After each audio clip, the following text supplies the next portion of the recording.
All right, cool. Looking good. Let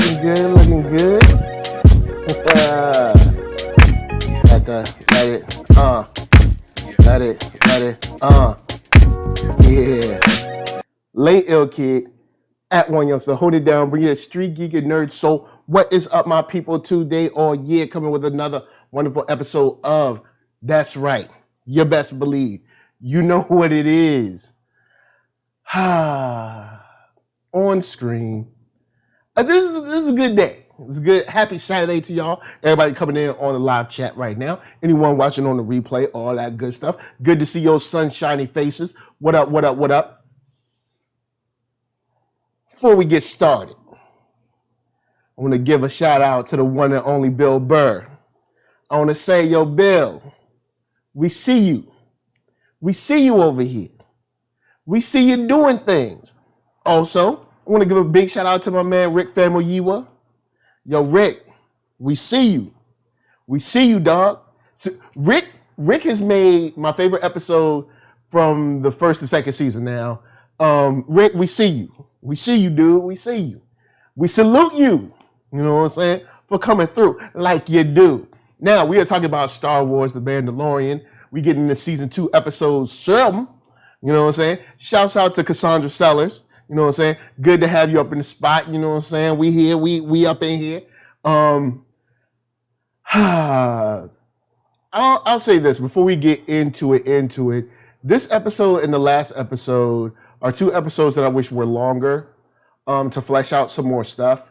I wasn't done spending time with our characters last episode, and more importantly in this episode. The relationship that kind of formed between, Bill Burr's character and Mando, I was digging. I like the respect they have for one another, especially coming from where they started from. But wow, I really dug it. Big shout out to just the direction in this episode, which I really thought was cool. The music, of course, as always. So let's go and jump into it. One thing that I like from the beginning is homie's getting his little transport work done, doing, scavenging or whatever. What up, KB23? Getting his little scavenger work on. And the robot's like, yo, people came to see you. And notice the robot like, look, I ain't gonna tell you all day. I ain't gonna tell you too many times. You know what I'm saying? You got a message and now you got to go. Don't be, look, hey, I told you, go with that lady over there. Don't be asking, look, you heard, get over there, get it going. He ain't ask all day. Remember, real recent, we had someone else who was like, I ain't gonna ask you 111 times, all right? We asked you 3 times to stop what you doing. All right, and then you gotta go. You saw the robot even charged up the stun stick. He was, look, you about to get gone. You know what I'm saying? You better listen. But I liked the effects that they had, showing kind of, once again, a fuller view of the galaxy. We get to see what kind of the view of what it's like in this new age of punishment. You see the transports coming out. You see the robot there. That's kind of like the overseer kind of robot. And Cara Dune, outside of any real life mess that, old girl is in, Gina's in, another welcome vibe. I'm not mad at any actors or actresses in this episode. We get the reunion. Boba Fett come out and he was like, oh, thought you was someone else, my dude. My bad. And then Mando come down like, oh, hey, how you been? But I like the fact that this is another one of those episodes where it's like, hey, I need you to help me, and you just got to help me, and we go off on our mission. But the mission on this episode was a lot of fun because of the moving parts. I'd really like to get more of these episodes. And I think this is the kind of vibe that we're going to get on the animated Bad Batch series from Star Wars coming. I can't remember when they were saying, I guess 2022, maybe 2021, something like that, whenever it's coming. But I am really interested to see more stuff like that. Like you got the snipers, you got the people going in undercover, you got the dude with the getaway van. Well, I mean, it's Slave One, but I mean, he still got the getaway van. You know what I'm saying? So it's like everybody's doing these little moving parts. It's kind of espionage, a little bit of action. You know, hey, and then you get a revelation inside of this episode, filling out and rounding out who Bill Burr's character is. And I am, man, like I said, I am truly, truly pleased with how this has come out. Like, I would normally like to be a hater. I would love to be a hater on this one. I'd be like, Bill Burr is killing it. He's stupid. He's dumb. No reason he should be in here. But yeah, he holds it down. He holds it down very well. I'm so much so that I'm like, I'm trying to think of something that I didn't like in this episode, and I can't think of it because, all right, we get the crew together. And I like to see how we get inside of Slave One and the ship is turning and you see the inside rotating, small stuff like that. The little quips between Bill Burr and Gina or Cara Dune and what is it? What's the dude? Mayfeld. So with Mayfeld, Cara Dune, the whole vibe now has switched with Mandalorian and Boba Fett and Fennec kind of backing him up. This is a team that I wouldn't be mad at watching again. And it looks like we're going to get them again for the finale. Similar to like the finale of season 1, he kind of got a team together. And this one, we got a team. So we see him in the ship. And then when we touch down on the planet, we're like, oh, okay, cool. We're going to ride this transport into the thing. And then that's when we're going to do our espionage. And what I thought was going to be a regular ride, because at first it was just like, oh, we're going to drive in. When they started driving and we see like the downed trucks that look just like theirs, I was like, ain't that the truck you driving? Why is this truck broken down like this? Could there be a problem? But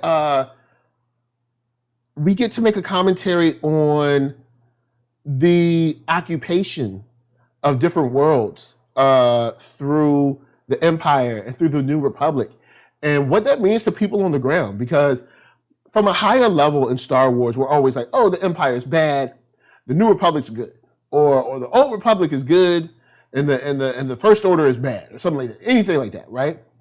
But to the people on the ground, does it really make a difference to them? And Andrea Adkins said the jungle was reminding me of the Rundown. Wow, wow, the Rundown, really? You gonna bring talk of the Rundown up in here? Oh man, but it really did a good job kind of illustrating how people on the ground felt about it. Because you saw those, if looks could kill, those kids would have slain Mayfeld and the Mando up in that truck. They would have blew that truck to smithereens. Because them boys was looking at them like, I hate you, everything you stand for, and get off my planet, kind of thing. So, but everything seems cool, right? We riding, chilling, just getting our roll on. All of a sudden, here come the pirates. And we get this kind of video gamey chase scene that is fun and interesting. And they find a way in like 38 minutes to give you highs and lows, to give you more about the galaxy and the Outer Rim. Because by the time the chase starts, we've met Boba Fett, or Mayfeld's met Boba Fett, realized that the Mando was still there. We've got to see what being a prisoner out there looks like under New Republic rule. We've talked about the New Republic. We've talked about the Empire. And we've got to see the inside of Slave One and see kind of how it moves from the inside out. So we get there, and we're also talking about what people do or what their code really is. Because Bill Burr or Mayfeld is like, look, we ain't too different. And old boy Mando like, yeah, I ain't nothing like you. And he's like, oh, really? You sure? Because Mr. I never take my helmet off is now wearing an Imperial helmet. Seems like you got your code till it don't suit you no more. And, there is this idea of a lot of us online are just dumping on each other when, in all honesty, if we were up against the same thing or had the same options or whatever, in many cases, we make very similar choices, outside of a couple of us. You know what I'm saying? Like he said, if things get tough, you'll take off this mask quick. And we find out later that that is the case. So getting that perspective that we just don't get time to get in movies. Because in movies, you got 2 hours. You got to get in, get out. You know what I'm saying? Or maybe less than, sometimes a little bit more. But in a TV show where you have like episodes on episodes, you get a chance to kind of feel out these characters, get to see their point of view on life and where they're at, and that kind of thing. So that's interesting that we took time out to do that before we got into the action, because we already had like a little, banter and stuff. Action jumps off, and one thing that I noticed early on is your boy Mando tried to block a shot from I guess like the staff or whatever, and that little plastic broke. And he was like, you thought you had your Mando armor on. You had that cheap Imperial stuff. Look, you can't. No, I'm just telling you. It's like he had his Mando armor is like the bounty quicker picker upper, right? Where it suck up all the juice from the table. But what he's wearing now is like the Dollar General paper towels that you gotta use like 18 of them just to suck up a drop of water. Like that's the difference. So seeing him getting beat up in a way like that and just like get back, being like, when he gets back in the scene, he's like, see, that armor come through. You don't want that Imperial mess, that Imperial trash. Shouts out to Stress Free K. Says, I think Star Wars is saying both sides are equally corrupt, so I trip. Each side has their own little stuff with them. Because let's not forget the sort of like the pompousness, the pomp and circumstance of the Republic is what led to a galactic empire. Like, people should have checked Chancellor Valorum, and they should have checked Palpatine way earlier. But they didn't because they were blinded by, the banking clan, and these seditious acts from the separatists, and then you have you have the war going on, and then all this stuff, and they allow the Chancellor to get emergency powers and erode away, and nobody's ever checking him, and you end up with something just as bad as corrupt as the other side, even though the people that's working for it might have these lofty and kind of open-minded and optimistic goals. The people in charge ain't gonna let them complete those goals or like chase those goals, so it don't matter. You know what I'm saying? And then you end up on the ground with these people that are just like, there's people here that shouldn't be here, and they're not letting me live my life in the way that our people live our lives. You know what I'm saying? Shouts to KB23. See, kids should have came up to their vehicle like it was Meek Mill's, just different results. Oh boy. Poor Meek Mill, boy. Meek Mill doing all right now, though. He got a documentary and everything. Meek Mill doing all right. He had, what was it, Champions album? He doing all right. He all right. But seeing that action sequence and the waves kept coming, seeing how they were on these like floaty rafts that had like one jet engine on them, it was just cool seeing the ingenuity around the galaxy, especially in the Outer Rim, based on older tech that, still is just sitting around from either the original trilogy era or even the Clone Wars era. Because honestly, think about it. Clone Wars from this period in Mandalorian, we're 5 years after Endor. So we are 30 years after Revenge of the Sith? Is it? No, because you're looking, all right, it's 17 from Revenge of the Sith to New Hope, right? And then New Hope to the very end of Endor is another 10 or so years, right? 5 or 10, something like that. So let's say we're about 20 years. I'm guessing. I don't have the timeline in front of me. 20, 25 years. Somebody in the chat will let me know, or down below will let me know. I mean, there's cars that are still on the road that are 25 years old. I mean, all of them don't look the best, but they'll run.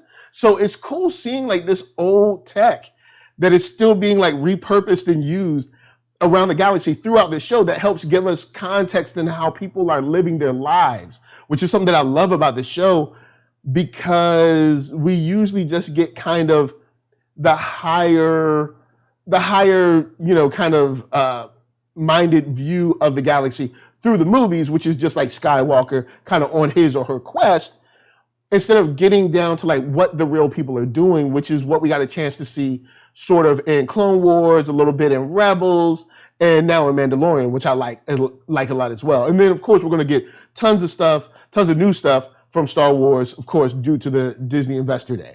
What up, Antoine Allen? Nice to see you. Good to see you up in the spot. So it's interesting how these pirates are kind of getting around. And see, they had no shortage of bombs. They had mad grenades. I'm like, who is supporting y'all? Where y'all getting y'all grenades from? They had mad grenades. Remember the last time they pulled up, it was like beep, beep, beep. Like everybody had grenades. I'm like, yo, where y'all grenades coming from?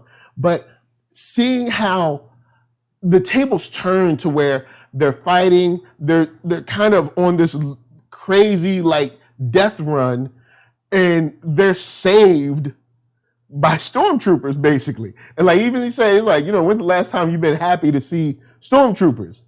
So I thought that was cool too. And just how they were received like they were heroes, and the music that swelled up under that. And even the look on like Bill Burr's face and stuff like that, because she said he used to be Imperial. And it was like, due to when you were born and how you were brought up and what you were around, similar like he said, if you were born in Alderaan, you believe one thing. If you were born on Mandalore, you believe another thing. That doesn't mean that that either of you are particularly right or that either of you should particularly hate each other. It's just that you two grew up somewhere different. And, maybe, just maybe, if y'all could, drop your baggage and get rid of y'all's poop, maybe y'all could get along. But seeing here how they're received is almost like, oh, they're heroes, kind of, but they're Imperial. So this is weird. This is a weird scene because they're being received in a way where it's like, yay, oh yeah, woohoo. And it's like, oh, hold up. They're not heroes. They're good guys, but the bad guys are, huh? So I just thought that was a cool situation to see. And then Antoine Allen, yes, there were several believers in this episode. Yes. So just seeing how this played out was real fun for so many aspects. And the level of trust that they had in one another, meaning like, trust from Mayfeld to Mando back and forth, and then, Finnick and Cara Dune, all of that, because this was a team effort, like a true team effort. And there was a lot of trust that had to go on. And Antoine Allen, drop your favorite believer in this episode and why. So we get in there and we find more information about Mayfeld and his past as an Imperial. And he's like, yo, I can't go in there. Oh boy, I can't be around him. He can't see my face. He might recognize me. So we're like, all right, cool. If he might recognize you, I'll go. Mando, like, I'll go. But he's like, yo, it got to see your face. But now we see, not only is this some kind of real father-son stuff, Homie is really willing to lay down his code to save this boy's life. That's father and son right there. That's real. It's real right there. Made brother almost drop a tear.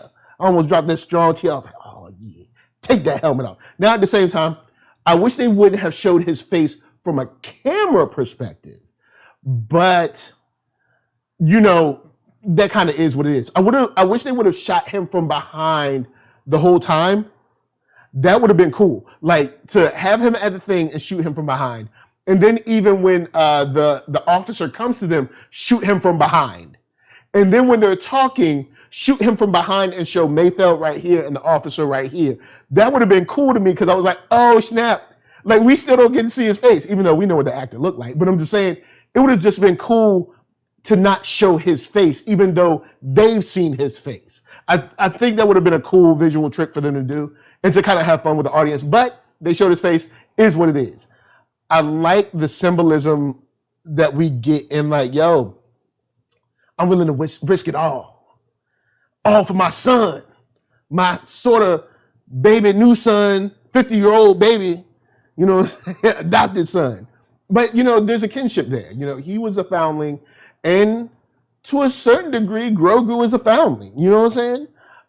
And shout out to Antoine Allen said, I'd say Mando, because he was really thinking of what Bill Burr's character was saying in the truck. Even though he brushed him off, Moff Gideon was a believer too, saw Mando wasn't a chump. Yep, we're going to talk about that in a second. But yeah, he brushed him off in the truck, but what Mayfeld said did mean something. He said, you know, do you not take your mask off? Or do you not allow anyone to see your face? Because there is a difference.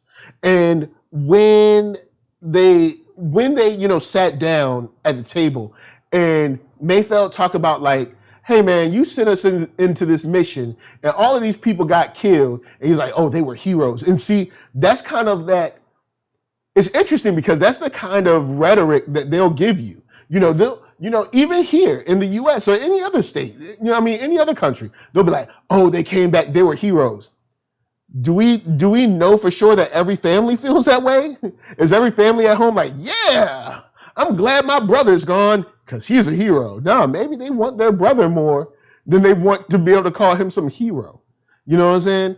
And maybe the term hero is something that we use to be able to cope with the fact that we treat our soldiers as these expendable pieces of, you know, human flesh to just be thrown at a problem that we couldn't fix through diplomacy. But that's a whole nother issue. So with that said, I like that he became vulnerable to make sure that he would have an opportunity to save his son. You know, I'm calling, this father-son right now. This is a father-son show. And then, of course, Mayfeld makes sure we gonna kill everybody in here. Ain't nobody see your face.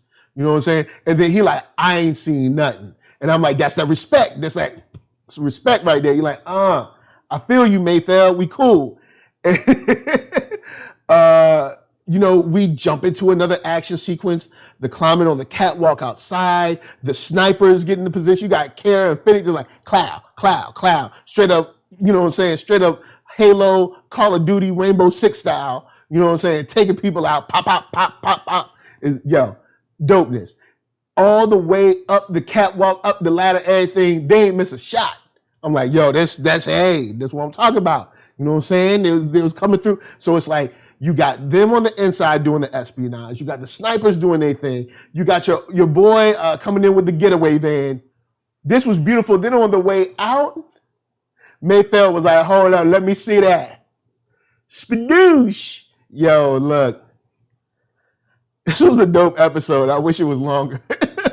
Like, this episode was longer. I mean, I wish it was longer because of the experience we got of them being a team. I want to see more of them being a team. And that's why I'm glad we're getting Bad Batch, even though it's different people. I like that kind of team aspect of stuff where, you know, you got the computer guy, you got the sniper guy, you got the fighting guy, you got the strong guy. But it's the A-team, man. There's been a billion iterations of this. It's Seven Samurai, it's A-team. It's all, you know, you got the cool guy, you got the fast guy, you got the slow guy, you got the strong guy, you got, you know, all those dudes. So I thought it was cool. and a lot of fun. But what we really got to see is at the end, when your boy Mando was like, yo, Moff Gideon, didn't I say I was going to see you? Didn't I tell you we was done? I left you for dead and you should have stayed that way. But nah, see, you want to play. So I'm going to come see you. And let me tell you this time I won't miss. Well, he ain't said that part. I'm adding that piece in. But it was still cool just to see that, oh, snap, he throwing galactic shots out there. Because, I mean, let's not front. At this time, the Empire is wounded, but they ain't gone. You know what I'm saying? Let's be for real. They are not gone. They have full bases out here, son. They got full bases. Because think about it, this is 5 years after Endor. In my mind, 5 years later, we would have been done with all this mess. The Empire's still walking around like they doing something. You know what I'm saying? I'm like, look, they got full uniforms, bases. Like, yo, where's the New Republic at? New Republic slipping, man. Like, look, they're gonna have to step their game up. But this is a team that I am excited to see in the finale. Rick Famuyiwa with my favorite episode of this season. 2 seasons in a row with my favorite episode. I must say that I am sad that he was not able to do his rendition of The Flash, but hey, maybe it was for the best. Then, Bill Burr, like I said, man, you smooth with yours. Let's see. And Kibi says, right, I didn't want Bill Burr to be left behind because Andre Atkins said, I knew as soon as the officer started justifying everything the Empire did, it was going to go down. Yep. Once he started like being like, they're heroes. And once Mayfeld was like, do you think they family thought they were heroes or you think they want them at home? And man, he was like, pop, pop, pop, pop. Yo, it was on, man. It was on.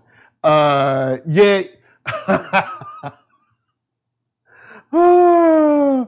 Tony Fleming said, you got to remember, this is pretty much the border of the Republic, Southside Republic. So,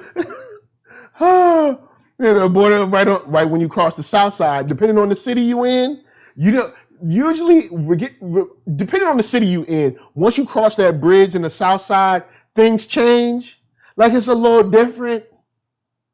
Like either what happens because cities are set up like this is called soft segregation. You can look it up. But when you pass some train tracks, or you pass like a highway, or you pass or you go over a bridge so over the river, once you get the South Side, a little different, little change. Like it's like a little different out here. Feel like it don't hit the same. Yeah. So. You know what? You're right. You know what I'm saying? They ain't really pushed in the South Side yet. They got to get out in the South Side, clean it up too. They got full base. I'm like, yo, how they out here operating with full light cruisers, son? Like, where y'all at? But at the same time, ships cost money. New Republic ain't got no money because they brand new. The Republic is new, and the Empire got mad old money that's left over. You know what I'm saying? And so I mean, they're still able to have ships, I guess. Now, I mean, you don't want to steal their ships and reuse their ships because it's going to look like their stuff. You don't want to use the old stuff.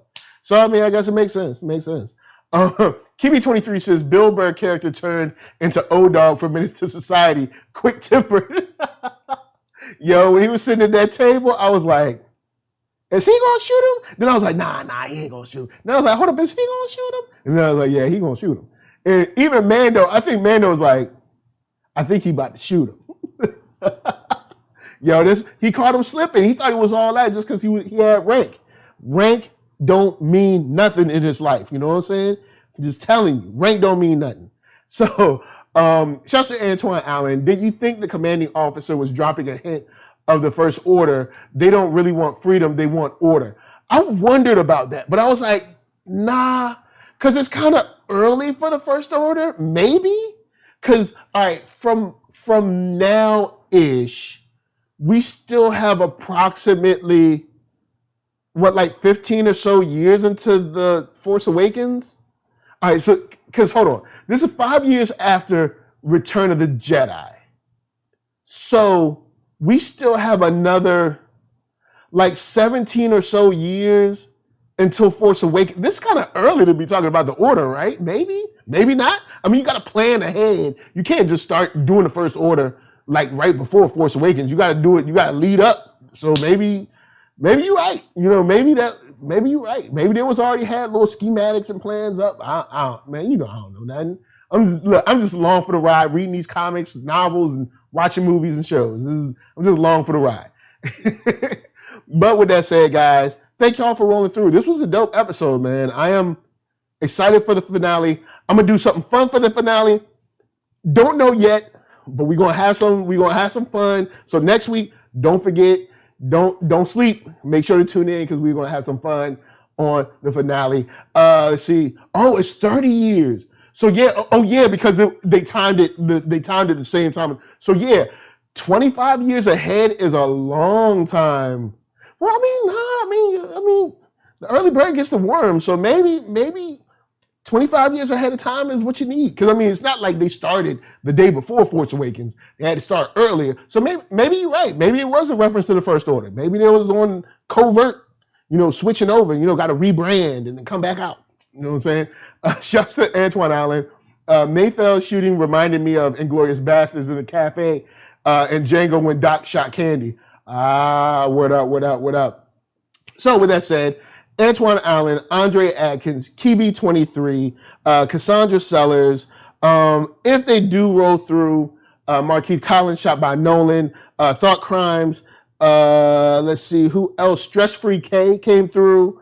Much love to all y'all. Thanks y'all for rolling through. Of course, NERDSoul, Facebook, Instagram, Twitter, all them places. YouTube is the hub, so hit the thumbs up if you like what you're seeing. Hit the thumbs down if you don't, but I'm going to send Moff Gideon after you. And he's just generally a bad guy, so you don't want that. Podcast, if you want to listen, don't sleep on that. And also, Spotify for that music. Don't sleep. And speaking of music, we got ARC, KATRON, Arcatron, coming through. Space Bridge in stores now. We got some beats for you. Real quick for the Disney Investor Day. All the Star Wars stuff sounds good to me. I do worry about canon issues. But besides that, I'm happy to see what we get. You know what I'm saying? I'm like, look, because remember, the original trilogy was all we were supposed to get. Everything since then has just been bonus. So just remember, original trilogy was all we were ever supposed to get. So we good now. We good. Only thing I need is Disney Plus to make the end of the final season, like the Ahsoka movie, just make that into one movie. I'm tired of like watching it through each episode. Just make it a whole one movie. So I watch without cuts. Or I'm gonna have to like illegally download it, cut it together myself, and then watch it. I might have to do that because Disney just be slipping. They don't know what they're doing, man. They can make that the Disney be tripping, man. Y'all know Disney be tripping. But anyway, guys, with that said, I'm going to leave y'all with Arcatron. Good night, Cassandra. Good night, Kibi23. Good night, all y'all. Antoine Allen, Andre Atkins, all y'all. Stress Free K, y'all be cool. Tony Fleming, peace. So from us to you, we're saying thank you for rolling through and peace. Man. I'm saying, though, the Acolyte sound kind of dope. It do. It really do. And a woo for you. Yeah, the Acolyte though.